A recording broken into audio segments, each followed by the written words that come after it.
Welcome back to Fox 9 All Day. A pretty devastating story that I've been keeping my eye on pretty much all week. A house fire in St. Francis destroyed a kitten rescue owner's home. And we know that 20 cats are recovering after being saved by the St. Francis Fire Department. But unfortunately and sadly, several cats died in that fire. So authorities say that the fire was caused by an electrical wiring issue, possibly, in the home, though is at a total loss. So joining me now to discuss this, I felt like we needed to talk about this, is a volunteer at the Kitten Kam Rescue, Nikki Cruz-Dye. Nikki, appreciate your time. This is such a heartbreaking story. Can you talk to me a little bit about, how Grace Thompson, the owner of Kitten Kam Rescue, is doing right now? This has to be just heartbreaking.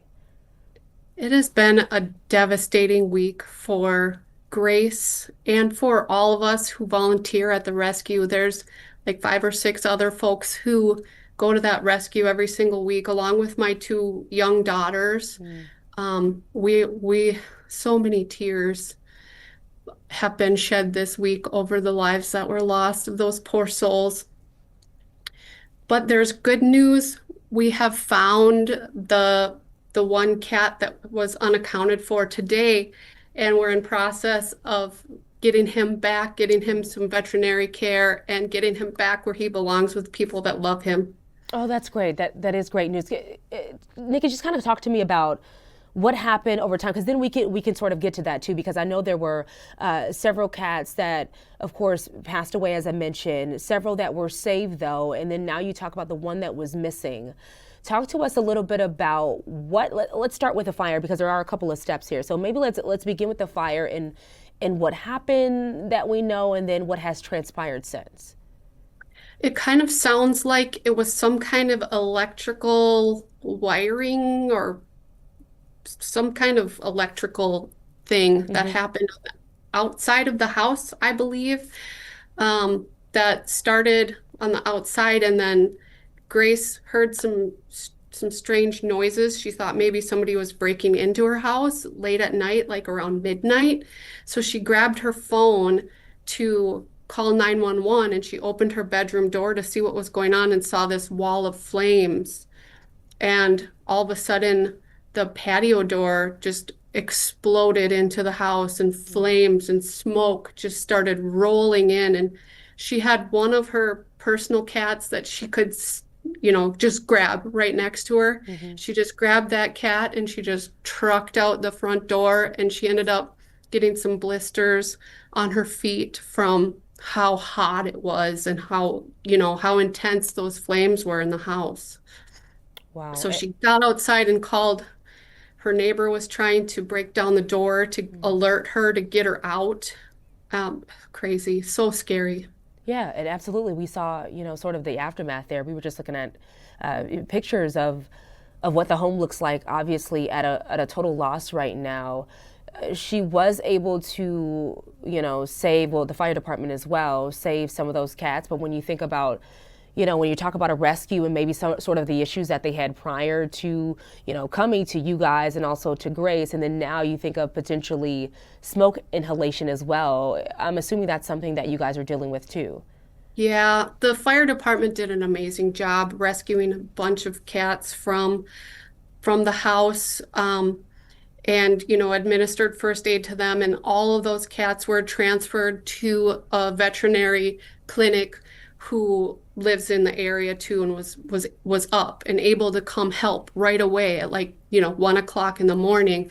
So really, really fortunate. And the cats were doing pretty good, and now we're kind of having some latent, like, smoke exposure, inhalation stuff. Mm. But it seems like most of the cats that were rescued are doing pretty well. There's just one cat that had to be transferred to a higher level veterinary care last night because he was still not doing too well after having that smoke exposure.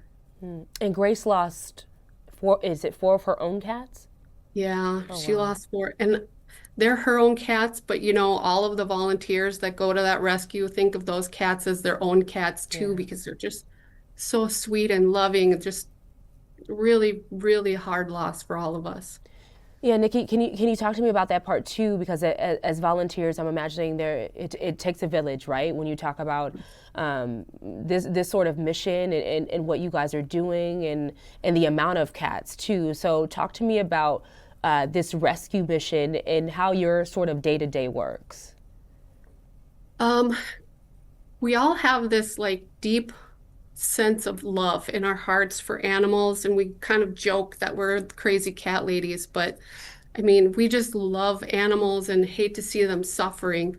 So our mission is really just to rescue those cats who have been abandoned and abused and are unwanted and bring them back, like bring their hearts back to know what real love feels like. And it's really a rewarding experience to see that transformation happen within these animals in real time. It's like heals a part of you that maybe you didn't even know was broken yourself.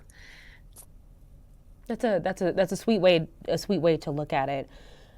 Is this something that's sort of around the clock where you are, there at any time? And because there were several, when you think about 20 cats that have passed away, 20 cats that have lived, and the one that was missing. I mean, that's 40 plus cats right there, and there has to be a lot of you guys who care Yeah. for these cats. So is it to where, when you think about maybe how your day to day works, is it to where you're there in the mornings, throughout the night? How does that work in how you do your job essentially?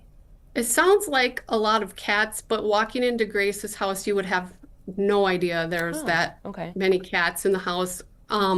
So volunteers come every single day, sometimes two volunteers a day, staying anywhere from an hour to 6 hours, depending on how much Right. time that particular volunteer has. I bring my two daughters, my 8-year-old and my 10-year-old with me, and both of them we clean litter boxes, we sweep floors, we feed cats, we give them water if they need any medication. And then, of course, we get to snuggle cats too. The So, best part. Well, Nikki, I really am. Yeah, I'm really am sorry for what you're going through, what Grace is going through, what all of the volunteers are going through, and as an animal lover myself, it has to be absolutely heartbreaking. Can you tell us how people could potentially help? Is there some sort of GoFundMe or donations that people could offer at this point? yeah, we are at a critical point right now. We don't have anywhere to go with cats in the area who are struggling. All the cats that we saved from the fire are in foster care right now and requiring veterinary care, and that's all, compounding costs. But if you follow Kitten Cam on Facebook, there's a whole bunch of donation links there for like Grace's personal to replace things she's lost in her home. And then there is a Venmo and PayPal for the Kitten Kam Rescue, which is a nonprofit status. So if you need like a tax deductible, whatever for your donation, there's also a GoFundMe that you can find on that page too. That you can give if you feel more comfortable that way. Okay. All right. Well, hopefully people can, give some of those donations. It has to be, again, a huge loss to talk about the loss of animals, but also the loss of your home and everything inside of the home when you run your business out of a home as well. So we're thinking about you guys and hopefully people in the community are able to come together to help in any way they can. We appreciate you joining Yeah, us, Nikki. thank you so much. I think people really understand like what a integral part of the community Grace is. I think a lot of the things she does is unseen, you don't see Yeah. those stray cats around, but what she does is so important because if we aren't controlling the pet population, they can really become a nuisance to folks in the neighborhood. So this work is really important, not only for that aspect, but just for these poor animals. Yeah, it takes special people to do it, and we appreciate all that you all do. Thanks, Nikki. Thank you so much. Yeah, we appreciate you joining us. It is